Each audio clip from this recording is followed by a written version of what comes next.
Hola, ¿qué tal? Bienvenidos a True Crime, la huella del crimen. Hoy vamos a hablar de uno de los casos que marcó a la sociedad española por su crudeza. Un doble asesinato que fue juzgado pero que lamentablemente sigue abierto y con más preguntas que respuestas. Quédate conmigo y vamos a adentrarnos en esta historia. 27 de abril de 2013. El pueblo de Almonte, Huelva, celebraba la última sabatina en honor a la Virgen del Rocío. Las calles estaban llenas de gente. Todo era alegría, felicidad, risas. En aquel momento todo el mundo era ajeno a la desgracia que estaba a punto de presenciar. A eso de las 10 de la noche de ese mismo 27 de abril, en una zona del pueblo, alguien escucha desde su casa una fuerte discusión. Una vecina entonces comienza una conversación de WhatsApp con alguien de su entorno. Ella no lo sabía, pero estos mensajes serían clave para la investigación posterior. ¡Qué miedo, niño! Están peleando al lado mía. ¿Miedo de qué? Hay una niña gritando. ¿Tú dónde estás? En mi casa. Ah, ¡qué susto! Están golpeando las paredes. Hay una niña gritando. En ese mismo momento, mientras esa vecina contaba a alguien de su entorno lo que estaba viviendo, prácticamente al lado, Miguel Ángel Domínguez, de 39 años, y su hija María, de solo 8, son asesinados en su casa. Un crimen horrible que conmocionó a todos por su brutalidad. ¿Pero qué hizo Miguel Ángel ese día y qué pudo ocurrir para que todo terminara en semejante tragedia? Ese sábado, a eso de las 3 de la tarde, se sabe que Miguel Ángel sale del supermercado. Había organizado una comida en un restaurante con 3 amigos. Era además la primera vez que salía desde que se había separado de su mujer, hace menos de un mes. A las 5 de la tarde aproximadamente se sabe que se va a otro bar a tomar un café con los compañeros. Aproximadamente a las 8 menos cuarto de la tarde, Miguel Ángel se va a casa a ver el Atlético Real Madrid con un amigo. Allí espera, mientras tanto, a su hija María. La pequeña ha pasado el día con sus abuelos maternos. A eso de las 9:30, los abuelos de la pequeña la dejan allí después de darle un beso. Alrededor de las 10 menos cuarto, unos minutos antes de que terminara el Atlético Real Madrid, el amigo sale de la vivienda. Miguel Ángel había decidido llevarse a la niña a cenar a una pizzería, pero quería ducharse antes. Sin embargo, ni él ni ella nunca llegarían a salir de la casa. Mientras Miguel Ángel se duchaba, la niña le esperaba en la habitación. Es entonces cuando alguien entra al domicilio y comienza el horror. Esta persona acaba primero con la vida del hombre, le pilla desprevenido tras salir de la ducha, le apuñala por la espalda y le asesta 47 puñaladas, las más graves en el cuello y el pecho. No tiene posibilidad alguna de defenderse, está totalmente indefenso. María, que lo escucha absolutamente todo, está asustada. Huye entonces desde la habitación de su padre hasta la suya propia, pero antes pasa por la cocina para coger un cuchillo. Se esconde entonces debajo de la cama, presa del miedo. Una vez que acaba con la vida del padre, este horrible individuo se dirige hasta el escondite de la niña.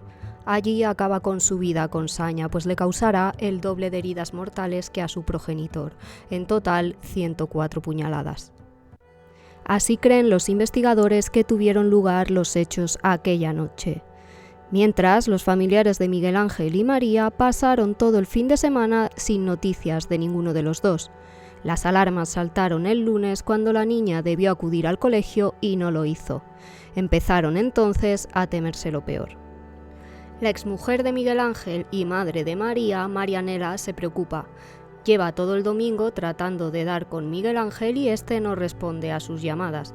Es entonces cuando le dice a su madre, ya que tiene las llaves del piso en el que vivía el hombre, que se acerque por allí porque está preocupada. Los padres de Marianela, los que habían dejado a la niña en casa de su padre el sábado por la noche, van hasta la casa del hombre.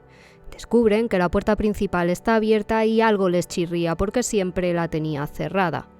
Cuando miran dentro se encuentran de cara con el horror. El pasillo está lleno de sangre. Hallan entonces el cuerpo sin vida de Miguel Ángel, está completamente desnudo. El abuelo va entonces corriendo a buscar a su nieta y la encuentra en su habitación, detrás de la puerta. Le agarra la mano tratando de buscarle el pulso y se da cuenta de que la tiene muy fría. Empieza entonces a gritar, fruto de la rabia que alguien había acabado con la vida de su nieta y de su exyerno. Pero no fueron los únicos que entraron a la escena del crimen en aquel momento. Otro vecino también pasó alarmado por los gritos y fue este quien llamó a las autoridades para alertar de lo ocurrido. Y parece que, movidos por esos gritos, otros pudieron acceder también al lugar de los hechos. Para cuando llegan los investigadores tenemos entonces 2 cuerpos y varias personas en la escena del crimen, algo que sabéis no es precisamente deseable, pues podrían contaminar las pruebas y complicar por tanto la investigación. En un primer momento se pensó que quizá Miguel Ángel habría podido acabar con la vida de su pequeña María y posteriormente quitarse la vida. Esta teoría, sin embargo, fue descartada a las pocas horas de hallarse los cuerpos el 29 de abril. Con este doble crimen y de tal envergadura, la policía de Almonte decide pedir entonces ayuda para tratar de resolver el caso. Hasta Huelva se traslada a la unidad especializada en inspecciones oculares del Servicio de Criminalística de Madrid. Allí descubren que la cerradura no está forzada, por lo que creen que alguien conocido debió acceder al interior de ese domicilio. Destacan además la brutalidad de los hechos por cómo se encuentra la escena del crimen. En la cocina ven que el cajón de los cuchillos está abierto y encuentran allí pisadas de la niña, que, como recordáis, se encontró sin vida en su habitación. Creen entonces que cuando la niña salió de la habitación del padre rumbo a la suya, pasó antes por la cocina para tratar de defenderse con uno de los cuchillos del cajón. En la habitación de la pequeña encuentran además un cuchillo con un mango verde metido debajo de la cómoda. No creen, sin embargo, que esa sea el arma con el que se acabó con la vida de ambos. Encontraron en una de las habitaciones una hucha con dinero sin tocar. Descartan entonces en ese momento que se trate de un móvil económico. En el dormitorio de Miguel Ángel encuentran su cuerpo lleno de heridas por arma blanca. Presenta además heridas defensivas y de lucha. ¿Qué quiere decir esto? Que este hombre plantó cara a su agresor, trató de defenderse en la medida de lo posible. En el baño, por su parte, hallan una toalla manchada de sangre sobre el lavabo, y esto les pone sobre aviso. Piensan que el asesino ha tratado de limpiarse antes de abandonar la escena del crimen a toda prisa. Además de esta toalla en el lavabo en uno de los baños, encuentran otra pista que quizá pueda llevarles hasta el asesino, y es que en el pasillo hallan una huella de un 44,5 sobre las manchas de sangre. Tras realizarle la autopsia a los cuerpos, los forenses determinan que el arma del crimen debió ser un cuchillo de unos 15 centímetros de hoja. Consideran además que ambos crímenes los cometió una sola persona y en este caso, por cómo eran las heridas, la persona en cuestión era diestra. Más datos sobre este posible asesino. Empiezan a continuación los investigadores a buscar posibles culpables en el entorno de las víctimas. Los que conocían a Miguel Ángel decían de él que era un buen padre, buen amigo y muy querido en Almonte, en el pueblo en el que vivía, por lo que nadie se explica quién podría querer arrebatarle la vida, no solo a él, sino también a su pequeña. El 1 de mayo es el entierro de ambos. Mientras, los investigadores siguen buscando a quien ha podido cometer este doble horrible crimen y llegan a entrevistarse hasta con 700 personas. Querían saber, como os digo, si Miguel Ángel tenía algún tipo de problema, pero todos coinciden en que era uno de los mejores vecinos de Almonte, por tanto, de momento no tienen pistas por las que tirar. Trazan entonces un perfil del asesino basándose en las pruebas halladas en el escenario de los horribles asesinatos. El agresor, por este mismo perfil, sería un hombre que conocía a sus víctimas y el móvil del mismo sería la venganza.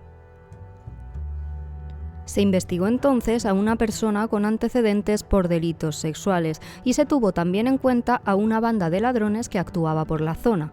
Un hombre de nacionalidad marroquí fue también sospechoso porque alguien dijo que le había visto unos arañazos en los brazos y en las manos. Sin embargo, pronto fue descartado, y es que la noche en la que ocurrieron los hechos estuvo en el centro de salud para curarse las heridas y contó que se las había hecho con una botella. Era imposible, por tanto, que hubiera estado en el lugar del crimen. Se investigó también al vecino de al lado de las víctimas por si la persona que hubiera acabado con la vida del padre y la hija se hubiera equivocado de vivienda y quisiera en realidad acabar con este otro vecino, pero sin embargo esta idea también fue descartada bastante pronto. Pero el círculo no se cierra aquí y es que hubo aún más investigados. Se tuvo en cuenta también a una persona que había robado en el súper en el que trabajaba Miguel Ángel. Este llamó a la policía al saber del hurto y el ladrón en cuestión le amenazó con acabar con su vida. Sin embargo, se pudo demostrar que tampoco tenía nada que ver con los hechos, pues tenía coartada y quedó, por tanto, descartado de la investigación. El 3 de mayo de 2013 llaman a declarar al vecino del piso de al lado en el que vivía Miguel Ángel. Este declara que escuchó una discusión en el piso del susodicho el día de los hechos. Cuenta que oyó un grito y que escuchó que alguien decía: «¿Qué haces aquí? Quítate, me tienes harto, lárgate, cállate ya». Después se hizo el silencio. Este vecino daría detalles muy importantes para la investigación. Dijo que escuchó dos voces y que ambas eran de hombre. Es más, se atrevió a decir que probablemente eran los dos vecinos de Almonte por su acento y por su forma de expresarse. Tras un año de investigación, en 2014 las pesquisas dan sus frutos y la Guardia Civil termina deteniendo a Francisco Javier Medina. Registran entonces la casa de este hombre, que era compañero de trabajo de Miguel Ángel y amante de Marianela, la exmujer de este, cuando ocurrieron los horribles hechos. En un primer momento, Marianela, al enterarse de la detención de su novio, está convencida de que se ha cometido un error con él y que no ha podido ser él el que acabara con la vida de su exmarido y su hija. Francisco Javier ingresa entonces en la prisión de Huelva acusado del doble asesinato. Allí pasará varios años en los que proclamó siempre en todo caso su inocencia. Durante su estancia en prisión llegó a escribirle una carta de 3 páginas al periodista Alfonso Egea. En la misiva le decía que se habían equivocado con él y pedía justicia para él, así como para los dos asesinados. El 6 de septiembre de 2017, 4 años después de que tuvieran lugar los hechos, empieza el juicio con jurado popular por los asesinatos de Miguel Ángel y María. Durante el mismo, el acusado responde absolutamente todas las preguntas que se le formulan. Niega que aquel 27 de abril entrara a casa de Miguel Ángel. Afirma que ese día estuvo en el supermercado en el que trabajaba hasta las 10:05 aproximadamente. La acusación, por el contrario, defiende que salió antes y que tienen las cámaras como prueba. Un testigo aseguró que le vio en la calle antes del crimen. De hecho, asegura que llegaron a cruzar algunas palabras. Sin embargo, los testigos que llama la defensa aseguran que no sale del sitio en el que trabajaba hasta que cerró el mismo. Los hechos para la acusación se produjeron así.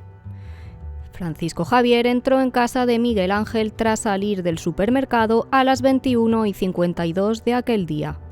Acabó con la vida de los dos y tuvo tiempo de sobra para volver al supermercado, donde le verían los testigos hasta más tarde de las 10. Todo coincidiría según esta versión que presentó la acusación. Marianela, la madre de la niña, contó que ese día en el que ocurrieron los horribles hechos, a eso de las 10:15 o 10:30, Francisco Javier estuvo en el súper. De hecho, lo vio entrando en el coche sobre esa hora. Para la defensa es imposible que tuviera tiempo material de cometer el doble crimen. ¿Pero qué tenían los investigadores para sentar en el banquillo a Francisco Javier? Las pruebas clave del proceso que se usaron en el juicio para tratar de demostrar que él había cometido ese crimen eran 3 toallas que aparecieron en la casa. Según el Instituto Nacional de Toxicología y Ciencias Forenses, en una de las toallas había ADN de Francisco Javier. También se hallaron en las mismas de las víctimas y de Marianela. El acusado negó haber visto nunca esas toallas, ni mucho menos haberse limpiado con ellas tras acabar con la vida de Miguel Ángel y María. La defensa dio, de hecho, una posible explicación a la presencia del ADN del acusado en las mismas. Pudo llegar hasta allí por transferencia. Esto quiere decir que si Marianela, por ejemplo, hubiera lavado las toallas con ropa de Francisco Javier, se habría podido impregnar su ADN en las mismas. En cuanto a la pisada que se halló sobre la sangre en el escenario del crimen, para la Guardia Civil era de unas Nike del 44,5. En el juicio, Francisco Javier dijo que usaba el 42. Le preguntaron si usaba zapatillas más grandes en ocasiones y este dijo que sí, que en concreto tiene algunas con algún número mayor. Se encargó un estudio para saber si el asesino en cuestión pudo llevar unas zapatillas 2 números más grandes. Para el podólogo forense, la persona que de hecho llevaba la zapatilla debía portar un número superior porque el talón no se marcaba. Sin embargo, para la defensa eso podía tener otra explicación, como por ejemplo que el agresor en aquel momento pasó de puntillas. La acusación defendió también la presencia de una huella producida por un guante y argumentó que Francisco Javier solía utilizarlos en el supermercado en el que trabajaba. Para la defensa, sin embargo, no es suficiente para probar que eran los mismos que los del acusado. En su alegato final, Francisco Javier se declaró inocente y pidió que se hiciera justicia y que se apresara de una vez por todas al verdadero asesino de Miguel Ángel y María.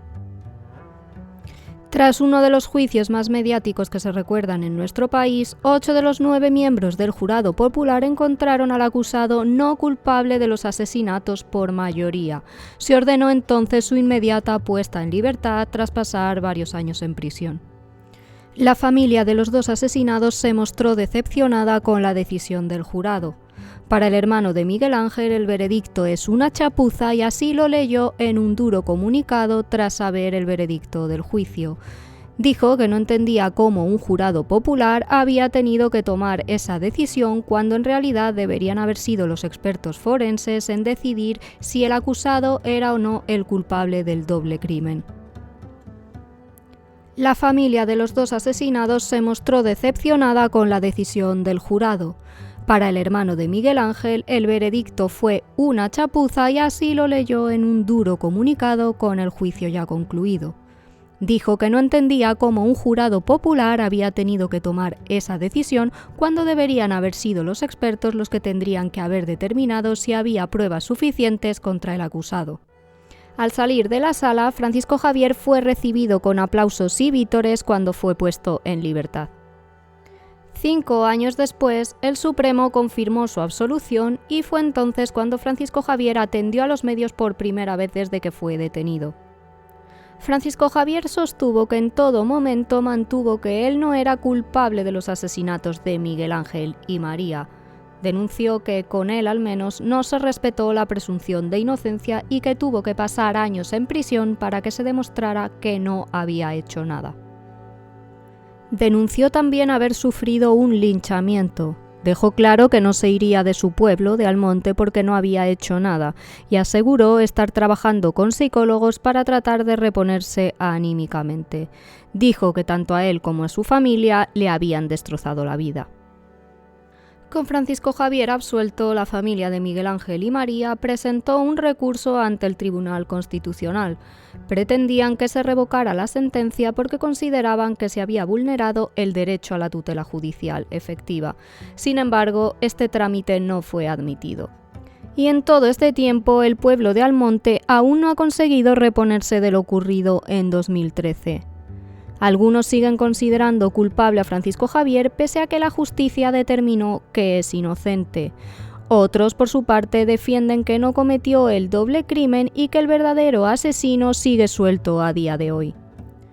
10 años han pasado ya desde que ocurrieron los hechos y el caso permanece abierto, sin culpable y sin que nadie haya pagado por aquel horrible doble crimen.